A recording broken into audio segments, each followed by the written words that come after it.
L'année 1956. Un après-midi ordinaire dans une salle de classe parisienne du lycée Claude Bernard, dans le 9e arrondissement. Les fenêtres laissent entrer une lumière grise typique de l'automne français. 32 élèves sont assis derrière leur pupitre en bois usé, certains attentifs, d'autres perdus dans leurs pensées adolescentes. Au fond de la classe, près de la fenêtre qui donne sur la cour, un garçon de 13 ans dessine distraitement dans les marges de son cahier. Ses cheveux bruns tombent sur son front.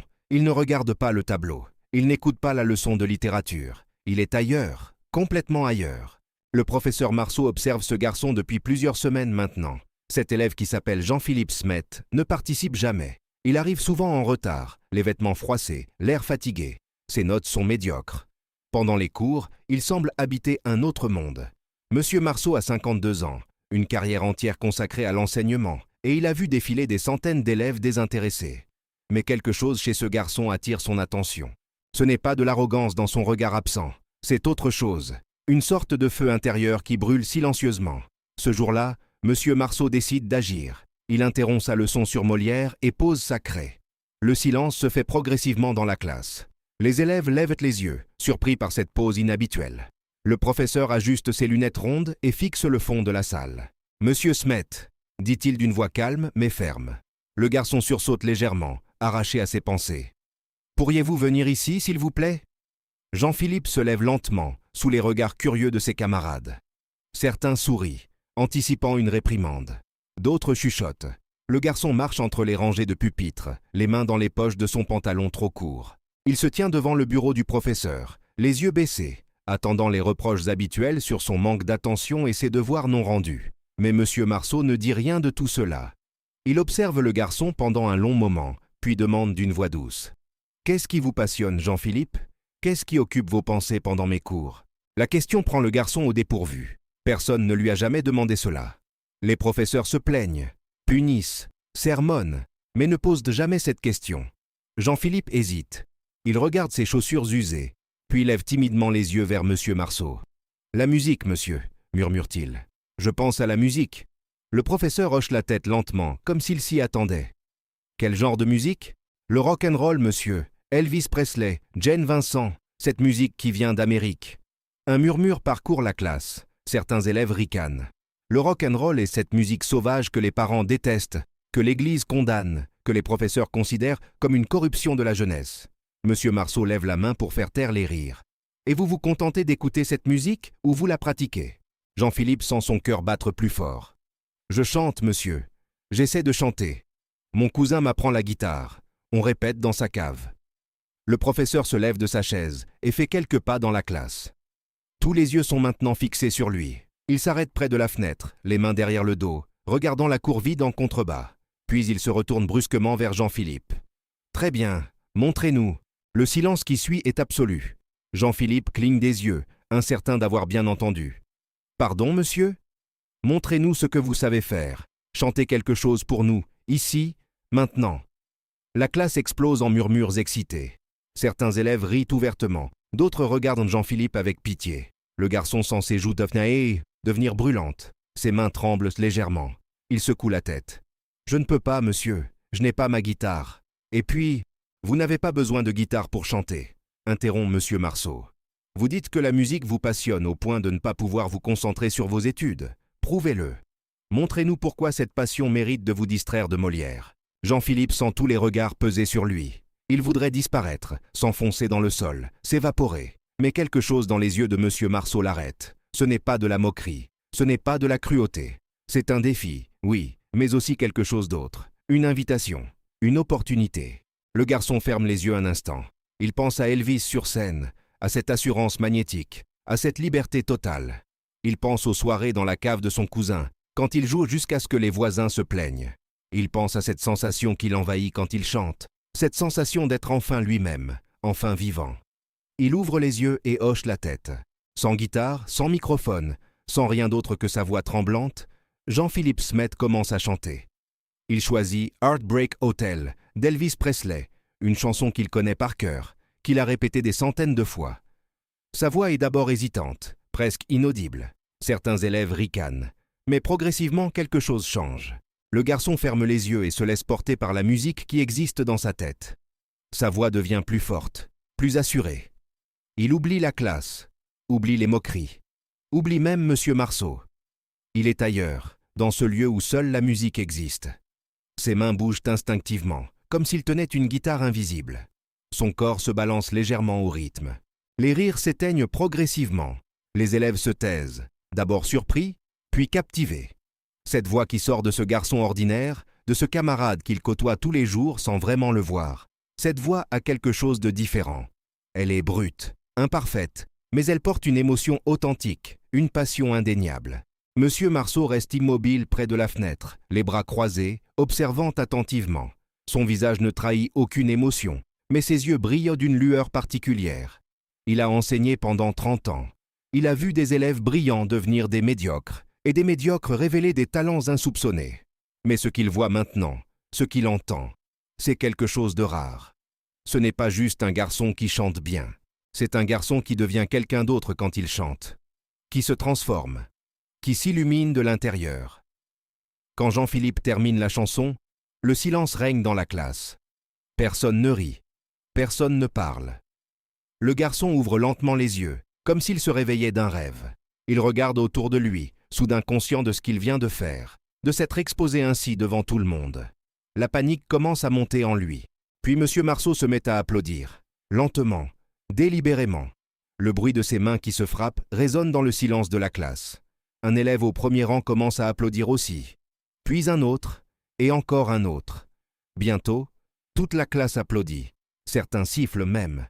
Jean-Philippe reste figé, incrédule, les larmes lui montant aux yeux. M. Marceau lève la main pour ramener le calme. Il s'approche de Jean-Philippe et pose une main sur son épaule.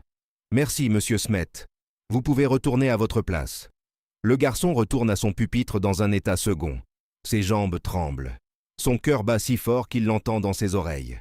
Les autres élèves le regardent différemment maintenant, avec respect, avec curiosité, avec une nouvelle considération.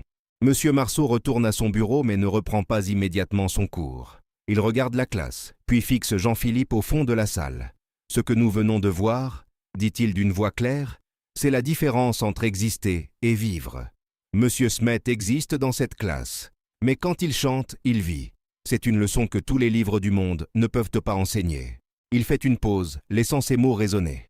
Cependant, ajoute-t-il en regardant directement Jean-Philippe, le talent sans discipline n'est qu'un feu de paille. La passion sans travail n'est qu'un rêve. Si vous voulez vraiment faire quelque chose de cette voie, vous devrez apprendre à travailler aussi dur dans ce qui vous passionne que dans ce qui vous ennuie, peut-être même plus dur.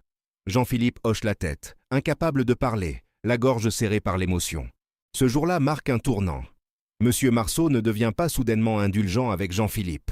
Au contraire, il devient plus exigeant. Mais il trouve des moyens de connecter ses leçons aux intérêts du garçon. Il lui fait analyser les paroles de chansons comme de la poésie. Il lui parle de l'importance de la culture générale pour un artiste. Il lui prête des livres sur l'histoire de la musique. Après les cours, parfois, M. Marceau reste discuter avec Jean-Philippe. Il lui raconte qu'il a lui-même joué du piano dans sa jeunesse, qu'il rêvait d'être compositeur avant de devenir professeur. Il explique au garçon que la vie prend des chemins inattendus, mais que les passions véritables ne meurent jamais vraiment. Jean-Philippe commence à faire plus d'efforts dans ses études. Pas parce qu'il aime soudainement la littérature ou les mathématiques, mais parce que M. Marceau lui a montré du respect, lui a donné une chance, a vu en lui quelque chose que personne d'autre n'avait vu. Les mois passent. Jean-Philippe continue à répéter avec son cousin. Il commence à se produire dans de petits clubs, dans des fêtes. Sa réputation grandit lentement dans le petit monde du rock'n'roll parisien. Il adopte un nom de scène qui sonne américain. Johnny Hallyday. Un soir de juin 1957, Jean-Philippe, désormais Johnny, frappe à la porte de l'appartement de M. Marceau. Le professeur ouvre, surpris de voir son élève sur le palier, tenant une enveloppe. « Monsieur, » dit Johnny, « je voulais vous donner ceci. » L'enveloppe contient une invitation pour un concert dans une petite salle de Pigalle. Johnny sera la vedette. C'est son premier vrai concert, avec des affiches et des billets vendus. M. Marceau accepte l'invitation avec un sourire ému. « J'y serai, Jean-Philippe, j'y serai certainement. » Le soir du concert, la petite salle est bondée. L'atmosphère est électrique, enfumée, bruyante. M. Marceau se tient au fond, un peu mal à l'aise dans cet environnement si différent de sa salle de classe ordonnée.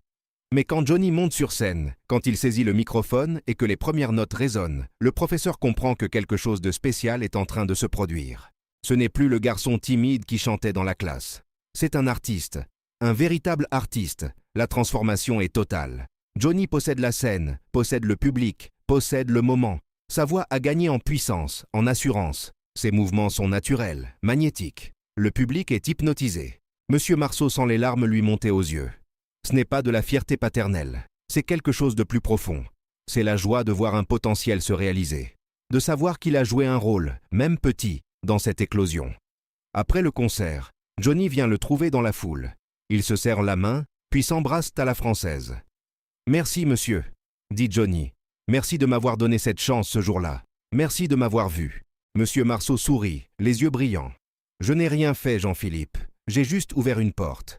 C'est vous qui avez eu le courage de la franchir. » Les années passent. Johnny Hallyday devient une légende, le roi du rock français. Des millions de disques vendus, des stades remplis, une icône culturelle.